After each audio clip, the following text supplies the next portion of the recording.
আচ্ছা ডাক্তারবাবু, সবই তো বুঝলাম, আমি কোন পাশ ফিরে শোবো?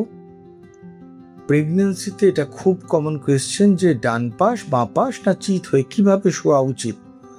প্রথম কথা, ভালো 20 থেকে 24 সপ্তাহে জরায়ু অত বড় থাকে না। আপনি যেরকম ভাবে ইচ্ছে কমফর্টেবলি শুন। অযথা বাঁ পাশ ফিরে শুয়ে বাঁ দিক ব্যথা করার কোনো দরকার নেই। 20-24 সপ্তাহে জরায়ুটা একটু বড় হয়ে যায়, তখন ইনফিরিয়র ভেনা কেভার উপর চাপ দিতে পারে। বেটার যে আপনি লেফট ল্যাটারাল পজিশন মানে বাঁ কাত হয়ে শুন। বাঁ কাত হয়ে শুলে আপনার ইনফিরিয়র ভেনা কেভা মানে আমাদের যে শিরা আছে সেটা শিরদাঁড়ার ডান দিকে থাকে। বাঁ কাত হয়ে শুলে তার উপরে চাপ পড়বে না এবং আপনার পা ফোলা বা বাচ্চার রক্ত চলাচল এগুলোতে সুবিধা হবে।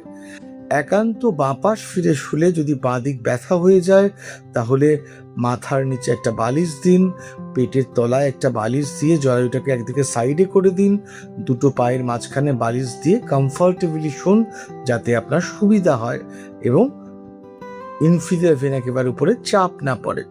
আর একান্ত বাঁ পাশ ফিরে শুয়ে বাঁ দিক যদি অত্যন্ত ব্যথা হয়, একদম কমপ্লিটলি ডান কাত হয়ে আপনি মাঝে মাঝে শুতে পারেন, তাতে খুব বেশি ক্ষতি হবে না।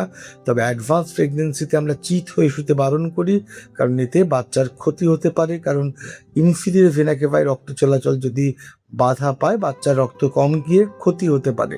তাই 20 থেকে 24 সপ্তাহ আগে যেমন ইচ্ছা শুন। জরায়ু বড় হয়ে যাওয়ার পর আফটার 24 উইকস বেটার যে বাঁ পাশ ফিরে শোয়া, বাঁ দিক ব্যথা হলে একদম ডান কাত হয়ে শোয়া, কিন্তু চিত হয়ে অ্যাভয়েড করুন শোয়াটা। সবাই ভালো থাকুন, সুস্থ থাকুন, নমস্কার।